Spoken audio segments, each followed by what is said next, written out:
Every year, nearly 500,000 people die from malaria across the globe. Though there are drugs available to kill the parasite that causes malaria, there is new worry that those medications are losing their effectiveness. Special correspondent Fred de Sam Lazaro reports from Cambodia. Few Cambodians have a tougher commute to work than Shrub Prey. The 27-year-old malaria worker must wade knee-deep across a stream, keeping her treated bed nets dry before reaching her motorcycle. Sometimes it's very flooded and I had to swim across the water. Once on her motorbike, she tries to reach an elusive population of migrants she calls mobile workers deep in the remote forest here in western Cambodia. Sometimes I cannot find the mobile workers because they are working, and I can't call them because there is no cell service. So that is difficult. Often it is only after the symptoms, like a severe fever or headache, become unbearable that people themselves come out of the forest to seek help. That's what happened to Rat Sopat, who is now back at the job she loves as a hairstylist in her village. 2 weeks after being treated for malaria, she still suffers from some effects. After taking the medicine for 2 weeks, I still have the chills. I'm not really recovered yet. Rat was caught up in a surge in malaria that began in mid-2017, a year when infections nearly doubled to some 45,000. She contracted the mosquito-borne illness while working on a logging team deep in the forest. Like Rat, the vast majority of cases respond to treatment, but scientists fear that it's in this remote area along the Thai border that they could lose the battle to contain the malaria parasite. About a decade ago here in Cambodia, scientists began to see cases in which the deadliest form of the malaria parasite had mutated and become resistant to the last available drugs that could fight it. That resistant strain has since spread, with cases in Thailand and southern Vietnam.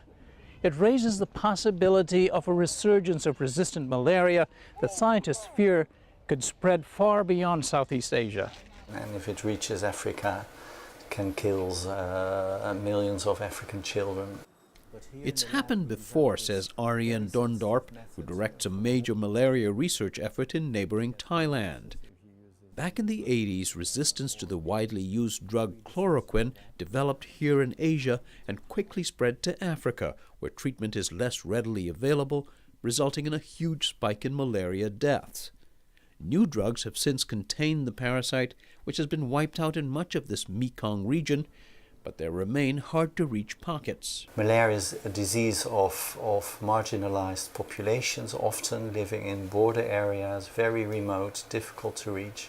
That's where malaria workers come in. In her village, Rat Sopat got a follow-up call from Somsak Sambat, who confirmed that even though she still had symptoms, she does not have the resistant malaria strain.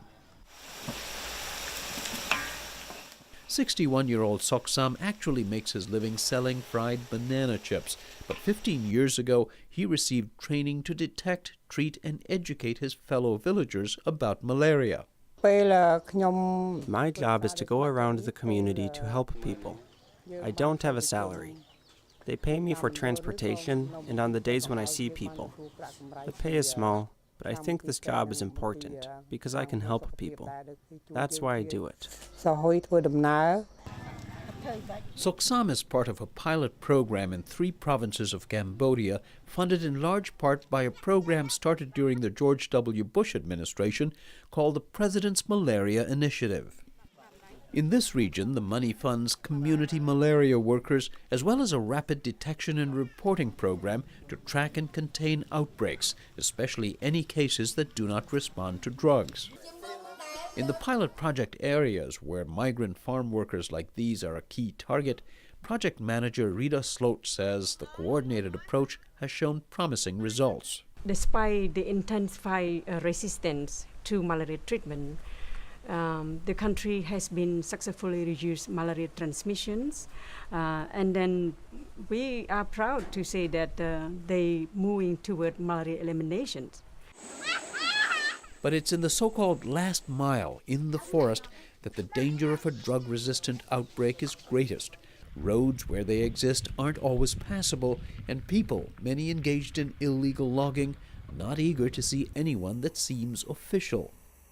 The moment they see some of the government functionaries or officials or partners moving and talking to them, they feel fearful because they are in a location where they're not supposed to be. Sharon Thangadurai leads the U.S. effort in Cambodia. They don't want to actually get themselves recognized, and so these are some of the major challenges that we face. At the edge of the forest where migrant workers transit in or out, malaria worker Shrub tries to present a non-threatening official presence. She informs people about available resources, offers bed nets, and also randomly tests about 20 people each month, looking for those who might not yet show symptoms but carry low levels of the parasite. Despite these efforts, she guesses that she'll never come in contact with at least a quarter of the workers in her area of the forest.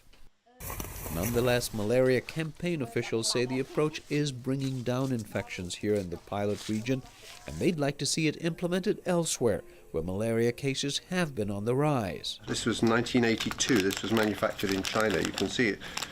This is one of the first vials made of artesunate. Dr. Nicholas White, one of the world's leading experts on malaria, says he'd like to see even more done about a disease that he says is often not a priority. Almost, if you like, a military approach. It would require considerable coordination between countries, such things as border checks, much more active use of mass drug administration, which is a crude but effective tool. The Geneva-based Global Fund Against AIDS, Tuberculosis and Malaria recently announced grants for government and non-government agencies to contain, even eliminate malaria in the greater Mekong region. But Dr. White says with daunting geographic and political hurdles, that prospect can sometimes seem as remote as the villages where malaria lurks. For the PBS NewsHour, I'm Fred de Sam Lazaro in Pyleen, Cambodia. Fred's reporting is a partnership with the Undertold Stories Project at the University of St. Thomas in Minnesota.